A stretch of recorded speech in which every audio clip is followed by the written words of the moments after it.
Assalamualaikum warahmatullahi wabarakatuh. Para mahasiswa yang budiman, senang sekali bisa ketemu dengan Anda untuk kuliah dengan saya berjudul Pompa Sentrifugal. Marilah kita mulai kuliah kita dengan membaca bacaan basmalah. Bismillahirrahmanirrahim. Kita akan pelajari yang pertama adalah tentang definisi sebuah pompa. Apa itu pompa? Pompa merupakan salah satu jenis mesin yang berfungsi untuk memindahkan zat cair dari satu tempat ke tempat yang diinginkan. Bisa jadi tempat yang diinginkan itu lebih tinggi, tapi juga bisa jadi tempat yang diinginkan itu datar saja. Prinsipnya, pompa digunakan untuk memindahkan fluida cair, baik dari satu tempat yang ketinggiannya sama atau dia digunakan untuk memindahkan suatu zat cair dari suatu ketinggian yang ketinggiannya berbeda, dan secara umum digunakan untuk memindahkan zat cair itu dari ketinggian yang rendah ke tempat yang lebih tinggi. Itu secara umum fungsi dari sebuah pompa. Nah, kita akan pelajari selanjutnya klasifikasi secara umum sebuah pompa. Secara umum, pompa dibedakan menjadi dua. Yang pertama adalah pompa dinamis. Yang kedua disebut dengan pompa perpindahan positif. Dan pada segmen ini kita tidak akan bahas semua jenis pompa, dan kita hanya akan bahas tentang pompa dinamis. Nah, para mahasiswa sekalian, ini adalah klasifikasi pompa dinamis. Ada pompa sentrifugal, kemudian juga ada pompa namanya special effect.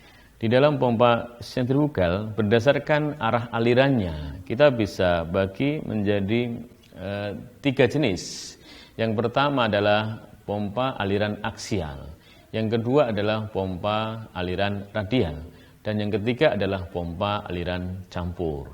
Sebagai tambahannya adalah pompa periferal. Tapi pompa periferal ini sebenarnya secara prinsip kerja sama dengan pompa radial. Hanya saja yang membedakan adalah jumlah dari sudu-sudunya.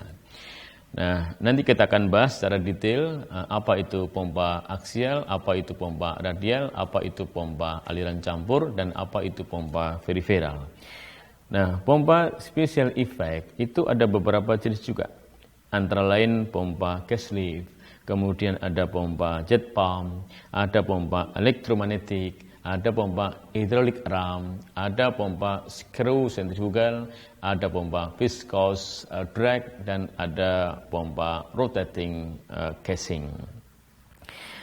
Baiklah para mahasiswa sekalian, selanjutnya kita akan fokus membicarakan mengenai pompa sentrifugal. Tadi sudah kita bahas ada tiga jenis pompa sentrifugal berdasarkan alirannya, yaitu aliran radial, aliran aksial, dan aliran campur. Kenapa disebut pompa aliran radial? Karena sisi masuk, aliran masuk dengan aliran keluar dari sudu itu membentuk sudut 90 derajat, atau dengan nama lain saling tegak lurus. Kemudian yang kedua disebut dengan pompa aksial. Kenapa disebut pompa aksial? Karena aliran fluida di sisi masuk pompa dengan aliran fluida keluar dari sudu atau dari impelan pompa itu berimpit atau lurus, maka kemudian disebut dengan pompa aksial. Nah, yang jenis ketiga disebut dengan pompa mix flow atau aliran campur adalah ketika air atau fluida itu mengalir masuk ke sisi masuk pompa, masuk ke bagian dari sisi masuk sudu atau impeller, dan kemudian keluar dari sisi keluar sudu atau impeller, itu membentuk sudut. Berarti sudutnya antara 0 sampai 90, dan secara umum dibuat dengan sudut 45 atau 60 derajat menyudut terhadap sisi horizontal. Nah, para mahasiswa sekalian, sekarang kita akan fokus membicarakan salah satu jenis pompa dulu, yaitu pompa aliran radial. Prinsip kerja pompa aliran radial, kita bisa perhatikan gambar yang ada di layar para mahasiswa sekalian. Sebentar, saya akan clearkan dulu ya. Anda bisa lihat di layar para mahasiswa sekalian, ini adalah gambar skematik sebuah pompa radial. Kita bisa lihat di layar ada terdiri atas poros ya, ini adalah poros. Kemudian poros ini berfungsi untuk memutar impeller. Impellernya adalah yang ini. Ya, ini adalah impeller. Ya, kemudian air yang nanti akan keluar dari sudu-sudu atau impeller itu akan ditampung oleh rumah pompa. Nah, rumah pompa di sini adalah yang digambarkan di huruf F ini. Nah, kemudian pompa itu juga punya rangka. Nah, ini adalah rangkanya. Kemudian kita bisa lihat di sini sisi masuk, ini adalah sisi masuk. Kemudian nanti air akan masuk ke sudu-sudu dan sudu-sudu ini nanti akan berputar, diputar oleh poros pompa. Dan setelah air berputar ikut dengan sudu-sudu atau impeller di sini, nanti air itu akan terlempar keluar. Nah, begitu air terlempar keluar, maka akan ditampung oleh rumah pompa ini. Nah, ketika sudah ditampung oleh rumah pompa ini, maka nanti akan tersalurkan keluar dari sisi keluar rumah pompa. Maka berfungsilah sebuah pompa radial memindahkan fluida dari sisi masuk kemudian ke sisi keluar. Nah, kita bisa lihat tayangan videonya para mahasiswa sekalian. Kita bisa saksikan melalui video ini. Mudah-mudahan dengan video ini nanti akan lebih jelas kita pahami prinsip dari sebuah pompa sentrifugal. Sebelum saya jelaskan tentang video ini, perlu diketahui bahwa pompa sentrifugal itu bisa berfungsi kalau tadi di dalam sudu-sudu itu terisi air lebih dahulu, kemudian baru berputar dan berfungsi dengan normal. Kita bisa lihat, saksikan, ini adalah salah satu jenis impeller yang ada, disebut dengan pompa sentrifugal. Impellernya jenis yang tertutup, disebutnya dengan closed impeller. Kita bisa saksikan secara lebih jelas, ini gambaran bagaimana fluida itu mengalir di dalam sebuah impeller. Yang putih-putih ini adalah gambaran untuk airnya, dia berputar, ya, mengikuti putaran dari sudu-sudu yang ada dan akan terlempar keluar dari ujung impeller, dan disinilah terjadi perubahan energi, yaitu dari energi mekanis dari poros berubah menjadi energi kecepatan, dan dari energi kecepatan menjadi energi potensial atau energi perbedaan elevasi atau perbedaan ketinggian. Saudara sekalian, gambar ini untuk menjelaskan bagaimana prinsip kerja pompa sentrifugal. Di bawah ini ada reservoir berisi zat cair, fluida, dan di sini adalah sudu-sudu yang tergabung dalam sebuah impeller. Kita bisa lihat di sini para mahasiswa sekalian, ini adalah gambar pompa sentrifugal. Ya, kita bisa saksikan yang berputar warna kuning itu adalah impeller yang di dalamnya merupakan kumpulan dari sudu-sudu. Kita bisa saksikan ini fluida mengalir dari sisi masuk dan berputar bersama impeller dan akhirnya terdorong keluar. Kita bisa saksikan di video ini para mahasiswa sekalian, ini adalah casing dari sebuah pompa sentrifugal yang berbentuk volute. Ini adalah bentuk volute dari casing pompa sentrifugal. Kenapa dipilih bentuk volute? Karena bentuk volute itu bisa berfungsi untuk menambah atau meningkatkan head atau tekanan setelah keluar dari impeller. Kita bisa lihat para mahasiswa sekalian, di sini ada beberapa jenis impeller. Ini adalah jenis semi close, ya. Ini adalah penutupnya, ini adalah impellernya. Nah, ini adalah bagaimana kita bisa memperlihatkan di sini pompa ini bisa berfungsi dengan bagus kalau tidak ada gelembung atau cavity yang berada di sisi masuk sebuah pompa ini. Maka sangat penting untuk menjaga kerapatan pipa di sisi masuk supaya tidak masuk udara-udara dan tidak terbentuk tidak terbentuk gelembung di dalam sisi masuk pompa. Nah, kita bisa saksikan para mahasiswa sekalian, di sini sangat jelas kita bisa lihat, ya.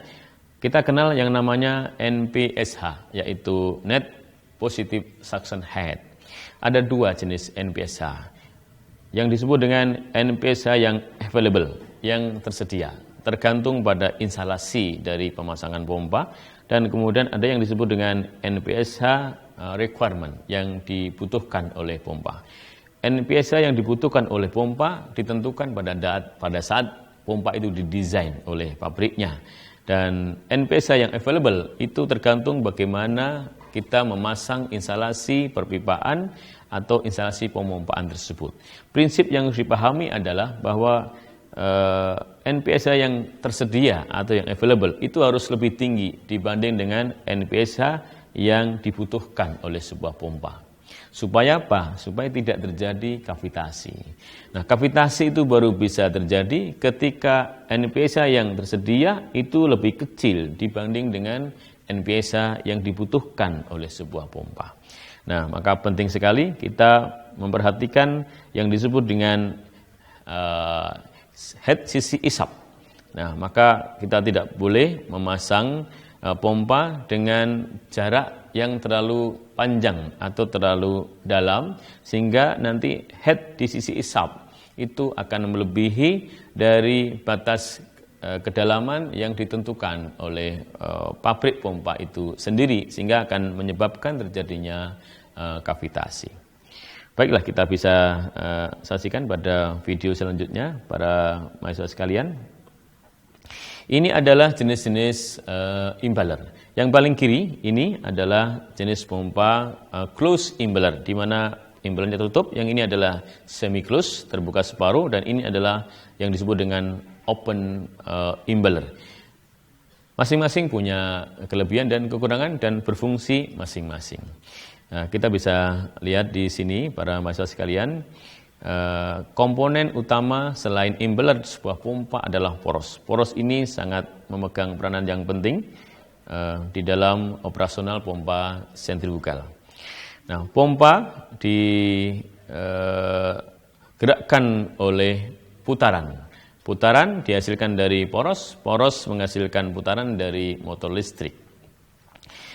Nah, ada beberapa komponen utama lainnya yang diperlukan di dalam pompa sentrifugal ini.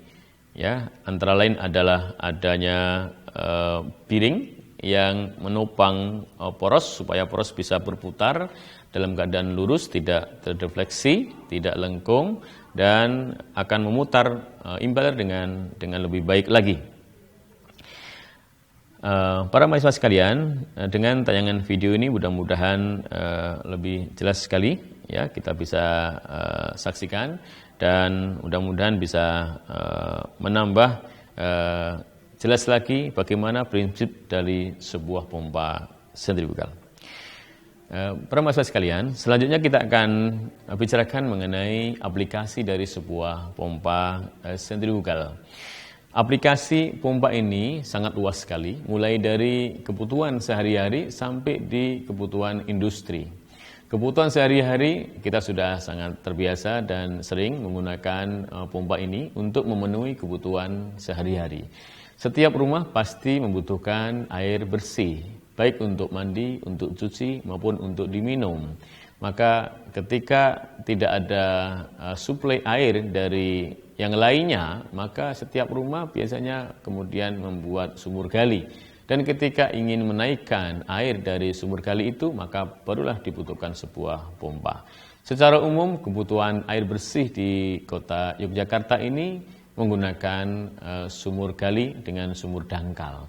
Sehingga secara umum setiap rumah hampir dapat dipastikan pasti memiliki sebuah pompa sentrifugal, walaupun dalam kapasitas dan spesifikasi head serta kapasitas yang sangat kecil. Nah, aplikasi lainnya adalah digunakan di instansi, di kantor, di hotel, rumah sakit, dan gedung-gedung lain yang di situ ada penghuninya. Setiap ada penghuninya dan dia berada di satu tempat, setiap 2 jam pasti dia akan ke kamar kecil, berarti membutuhkan suplai air bersih. Demikian juga di industri. Di industri yang di situ banyak mesin-mesin, maka diperlukan pendinginan untuk mesin. Nah, fluida untuk mendinginkan mesin ada 2, ada yang berbentuk air, ada yang berbentuk minyak. Nah, selain pendinginan dengan udara. Nah, untuk mengalirkan fluida cair tadi, baik air maupun minyak, maka digunakanlah sebuah pompa. Maka pompa digunakan untuk mendinginkan mesin-mesin yang ada. Di industri tambang batu bara, misalnya pompa digunakan untuk mencuci batu bara itu. Berarti pompa berfungsi untuk mencuci batu bara dan kebutuhan ini sangat besar. Demikian juga industri kimia. Di dalam proses-proses di industri kimia, mereka perlu untuk memindahkan fluida atau zat cair, zat-zat kimia itu dari tabung yang satu ke tabung yang lainnya. Dan ini juga diperlukan sebuah pompa. Demikian juga industri-industri lainnya, misalnya industri susu. Kalau di Yogyakarta ada PT Sari Husada. Di sana juga banyak aplikasi pompa yang digunakan di dalam proses-proses pembuatan susu tersebut. Jadi kita bisa simpulkan bahwa penggunaan pompa ini sangatlah luas, khususnya pompa sentrifugal. Nah, para mahasiswa sekalian, pompa sentrifugal ini sangat banyak dipakai, oleh karena itu banyak perusahaan yang memproduksi secara massal pompa sentrifugal ini. Memang banyak kelebihan dan banyak kekurangan untuk pompa sentrifugal ini, dan nanti akan kita bahas pada segmen berikutnya. Demikianlah segmen ini, kita bahas secara umum pompa sentrifugal, khususnya pompa radial, dan nanti kita akan teruskan pada segmen berikutnya. Kita akan bahas mengenai pompa aliran campur dan pompa aliran aksial. Terima kasih. Wassalamualaikum warahmatullahi wabarakatuh.